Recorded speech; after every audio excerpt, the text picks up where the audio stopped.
Wala po muna tayong kulay. Wala... Bakit mga kongresista lamang? Bagyura sa kaban ng bayan. Ayaw mga Pilipino, mga tayo mga Pilipina.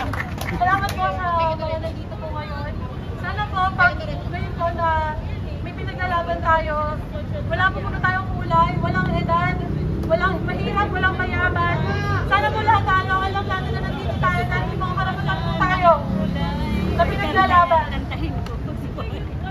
Alalahanin po natin na yung Senate hearing po na to, ang pinakapulo po, ay yung corruption, yung flood control projects na nawawala, hindi po makita. Sana po mag-focus tayo sa kung ano po yung pinaka-issue na problema ng bayan natin ngayon. Sana din po, magtulong-tulungan tayo na maghikayat pa ng mga mamayang Pilipino na sumama sa laban na to. Hindi lang po ngayon, pero pati na po sa susunod na Sabado, sa September 21. Dahil ito pong laban na to, hindi lang po para sa sarili natin o para sa pamilya natin.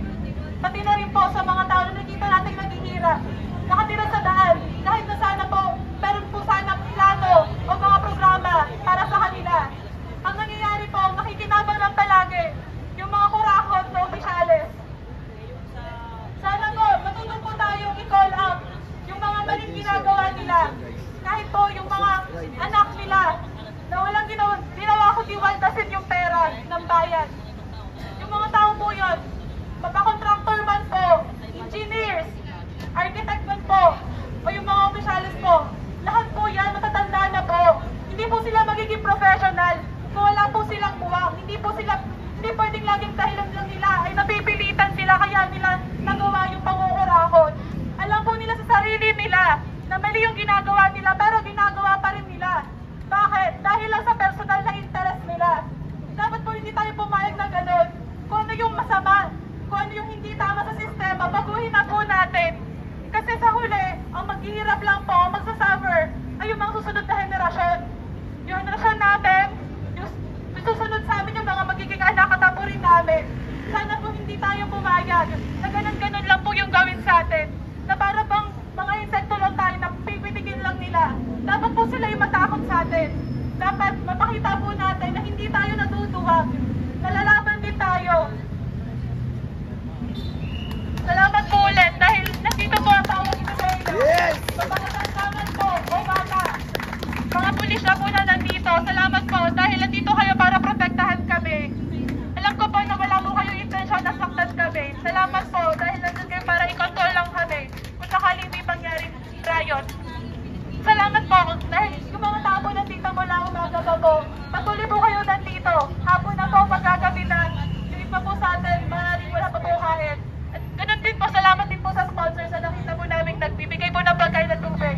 Salamat po dahil kung salamat po organizers tong rally na to.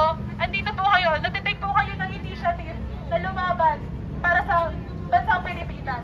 Salamat po. Panagutin si Martin Romualdez at si Saldico. Bakit pinaupo nila yung hindi naman natin? House of Representatives. Diskaya lang ba ang kaya niyong ipatawag? House of Representatives. Diskaya lang ba ang kaya niyong imbestigahan? Takot ba kayo na imbestigahan si Martin Romualdez at si Saldico? Dahil takot kayong hindi kayo makakuha ng pera? Dapat litisin si Saldico at si Martin Romualdez at iba pang mga politikong kumakain at sangkot sa nakawan sa gobyerno. Ang dapat mag-imbestiga kay Martin Romualdez at si Saldico at sa iba pang mga politikong magnanakaw ay ang ombudsman. Bakit ombudsman ang dapat na mag-imbestiga sa kanila? Dahil ang ombudsman ay independent, walang kinakampihan, hindi gaya ng House of Representatives na sila mismo nag-iimbestigahan na puro mga buhaya. Puro mga sinungaling. Puro sinungaling, puro kurap, puro duwag. Puro sila magnanakaw. Kaya dapat litisin ang mga politikong magnanakaw at imbestigahan sa ombudsman. Sila dapat litisin. Dahil ang ombudsman ay independent, hindi kagaya ng House of Representatives na bias. Bias ang House of Representatives. Puro kasinungalingan, puro kalukuhan at pilit nilang inigagawin ang nakaraang administrasyon. House of Representatives, para sa kaalaman ninyo, ang hinahanap ng taong bayan kinain ninyong budget sana para sa flood control ngayong 2025. Ang budget po ng 2025 mga kapatid para sa flood control project ay 6.320 trillion. At yan po Mr. President ang hinahanap ng mamamayang Pilipino kung saan napunta. Bakit mga kongresista lamang at mga kontraktor at anak ng mga politikong kurakot ang nakinabang sa 6.320 trillion? Hindi nyo ba nakikita ang mga taong nasa taas ng bundok na namamatay na lamang at hinihintay na mamatay dahil hindi sila pwede yung ospital dahil walang pera? Nasubukan nyo po ba na ang mga Pilipinong ito ay nagugutom? Mr. President, taong bayan po ang humihingi na kayo ay bumaba sa posisyon at mahiya naman kayo kung ang mga Pilipinong pinamumunuan ninyo ay hindi nakikinig sa inyo. Mahiya naman kayong mga politiko kayo kung ang mga kadistrito nyo mismo ay ayaw sa inyo, mga congressman. At nakakapagtaka rin, netong nakaraan na eleksyon ay si Congressman Abante na hindi ibinoto ng mga taong mamamayan ay nanalo. Kapal ng mukha nun. Napakakapal ng muka. Limoy nila. Bakit siya nanalo? Hindi naman siya binoto ng Pilipino. Dahil ba siya ay son of Comelec? Dahil ba kay George Garcia?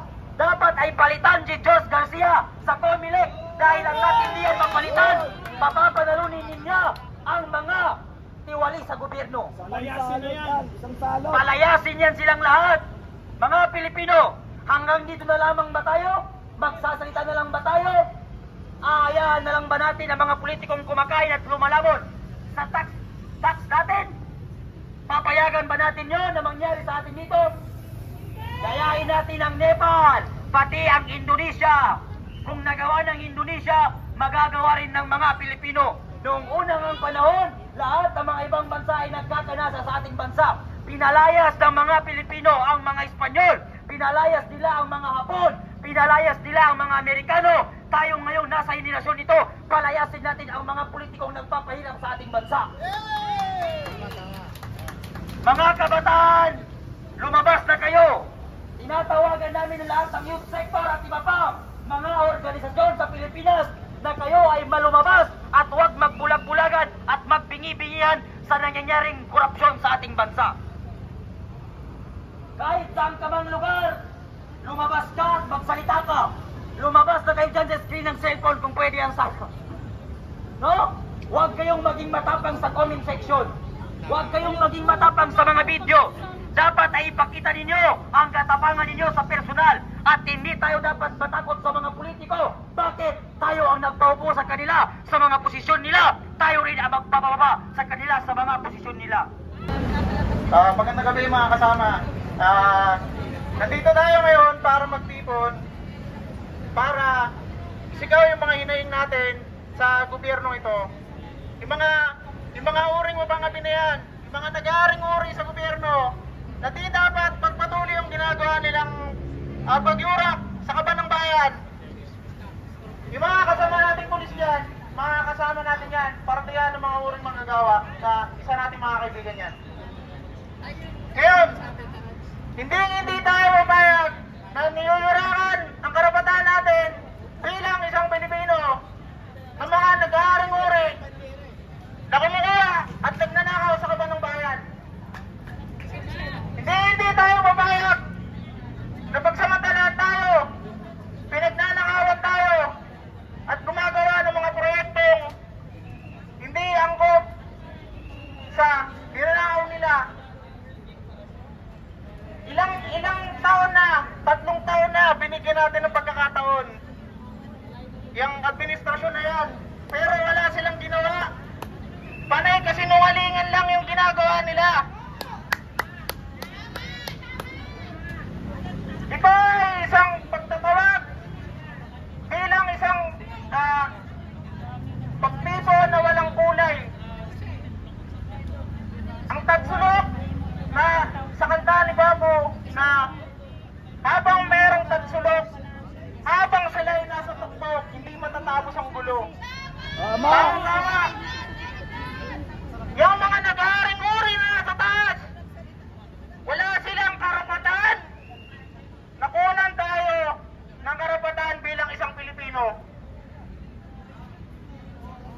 Hindi tayo babayad na ganun.